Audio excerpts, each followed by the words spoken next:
ગુજરાતમાં મેઘતાંડવની આશંકા। 3 જુલાઈથી દક્ષિણ ગુજરાતમાં વરસાદનો ભયાનક round. Surat, Navsari, Valsad high alert પર। ગુજરાતમાં લાંબા વિરામ બાદ હવે ચોમાસું રૌદ્ર સ્વરૂપ ધારણ કરવા જઈ રહ્યું છે। ભારતીય હવામાન વિભાગ IMDની નવીનતમ આગાહી મુજબ આગામી દિવસોમાં રાજ્યના અનેક જિલ્લાઓમાં ભારેથી અતિભારે વરસાદ ખાબકી શકે છે। ખાસ કરીને 3 જુલાઈથી 6 જુલાઈ દરમિયાન દક્ષિણ ગુજરાતમાં આ સિઝનનો સૌથી તીવ્ર રાઉન્ડ જોવા મળે તેવી પૂરેપૂરી સંભાવના છે। નવી સિસ્ટમ સક્રિય, સમગ્ર ગુજરાતને આવરી લેશે ચોમાસું। હવામાન વિભાગના જણાવ્યા અનુસાર દક્ષિણ પશ્ચિમ ચોમાસું આગામી 2 દિવસમાં ગુજરાતના વધુ વિસ્તારોમાં આગળ વધશે અને ત્યારબાદના 2-3 દિવસમાં સમગ્ર રાજ્યમાં પથરાઈ જશે। આ સાથે જ 2 જુલાઈથી ઉત્તર પશ્ચિમ ભારતમાં એક નવો પશ્ચિમી વિક્ષેપ વેસ્ટર્ન ડિસ્ટર્બન્સ સક્રિય થઈ રહ્યો છે, જેના કારણે વરસાદની તીવ્રતામાં જોરદાર વધારો થશે। સુરતમાં જળબંબોળ, ગરમીથી રાહત અને ખેડૂતોમાં ખુશી। તાજેતરમાં પડેલા ધોધમાર વરસાદને કારણે સુરત શહેરના અનેક નીચાણવાળા વિસ્તારોમાં પાણી ભરાઈ ગયા છે।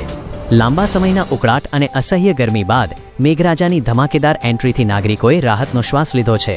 ઉના, વ્યારા, તાપી સહિતના ગ્રામ્ય વિસ્તારોમાં સારો વરસાદ નોંધાતા જગતના તાત, ખેડૂતોમાં ખુશીનો માહોલ છે અને વાવણીના કામોને વેગ મળ્યો છે। આગામી દિવસોનું વેધર શેડ્યુલ અને એલર્ટ।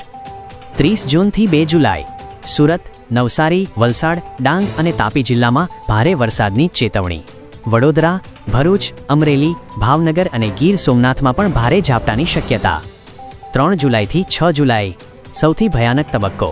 સુરત, નવસારી, વલસાડ, તાપી અને ડાંગ જિલ્લામાં ભારેથી અતિભારે વરસાદ, રેડ ઓરેન્જ એલર્ટ। તાપમાનમાં બીજી 3 ડિગ્રીનો ઘટાડો થશે।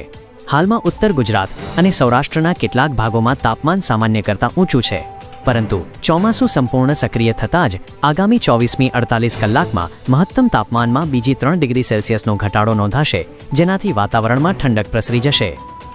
વહીવટી તંત્રની મહત્વની એડવાઇઝરી। અતિભારે વરસાદની આગાહીને પગલે નીચાણવાળા વિસ્તારોમાં પાણી ભરાવાની અને નદી નાળાઓ ઉભરાવાની પૂરેપૂરી શક્યતા છે। આથી જનતાને વિનંતી છે કે બિનજરૂરી મુસાફરી કરવાનું ટાળો। નદી, નાળા કે પાણી ભરાયેલા કોઝવેની નજીક ન જવું। સ્થાનિક પ્રશાસન દ્વારા આપવામાં આવતી સૂચનાઓનું ચુસ્તપણે પાલન કરવું।